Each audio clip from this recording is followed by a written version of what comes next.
બુલેટિનમાં આગળ વધીએ. અમદાવાદ શહેરની ઓળખ ભલે મેટ્રો સિટી કે સ્માર્ટ સિટી તરીકે થતી હોય, પણ હકીકત એ છે કે ટ્રાફિક સેન્સના મામલે આ શહેર થોડું બદનામ છે અને એટલે જ હવે તેને ખરા અર્થમાં સ્માર્ટ બનાવવા આવી ગયા છે સ્માર્ટ પાર્કિંગ.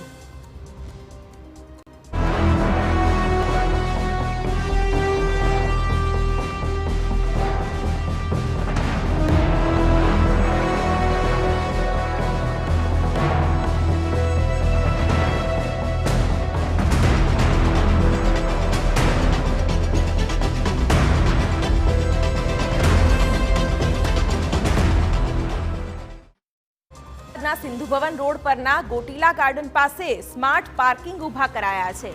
મનપા દ્વારા હાલ પાયલોટ પ્રોજેક્ટના ભાગરૂપે 5 કાર માટે પાર્કિંગ વ્યવસ્થા ઊભી કરાઈ છે.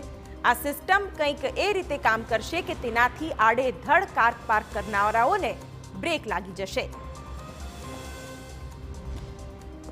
અમદાવાદ શહેરમાં થતા આડેધડ પાર્કિંગને રોકવા માટે મહાનગરપાલિકા દ્વારા એક નવતર પ્રયોગ કરવામાં આવ્યો છે, જેમાં પાર્કિંગ સ્માર્ટ રીતના થઈ શકે એ પ્રકારની પ્રયત્ન કરવામાં આવે છે અને સ્માર્ટ પાર્કિંગ એને નામ પણ આપવામાં આવ્યું છે. કાર આવે ત્યારે એક નોર્મલ બમ્પ હોય એ પ્રકારનું સ્માર્ટ પાર્કિંગ આપ જોઈ રહ્યા છો. કુલ 5 આ પાર્કિંગ અત્યારે હાલ ઊભા કરવામાં આવ્યા છે અને એ જ રીતના આવીને ત્યાં ગાડી ચાલકે માત્ર ને માત્ર પાર્ક કરવાનું છે અને પાર્ક થાય એની 4 મિનિટ બાદ જે જગ્યા પર એમને પાર્ક કરી છે એ જગ્યા આ રીતના ઊંચી થઈ જશે અને એના જ કારણે જે છે એ કાર ચાલક અહીંયાથી આસાનીથી જઈ નહીં શકે અને ત્યારબાદ એનું સ્કેનર પણ મૂકવામાં આવ્યું છે.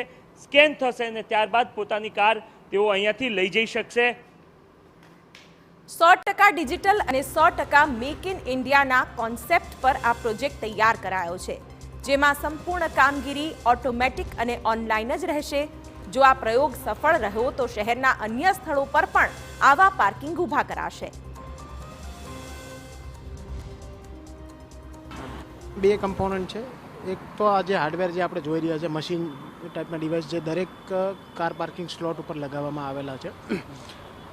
જ્યારે પણ આના ઉપર ગાડી પાર્ક થાય છે તો સેન્સરની મદદ દ્વારા સિસ્ટમને ખબર પડે છે કે ગાડી પાર્ક થઈ ગઈ છે અને એ ગાડી પાર્ક થવાના 4 થી 5 મિનિટના હેઠળ જે સ્માર્ટ બેરિયર લગાવેલું છે એ અપ થઈ જાય છે.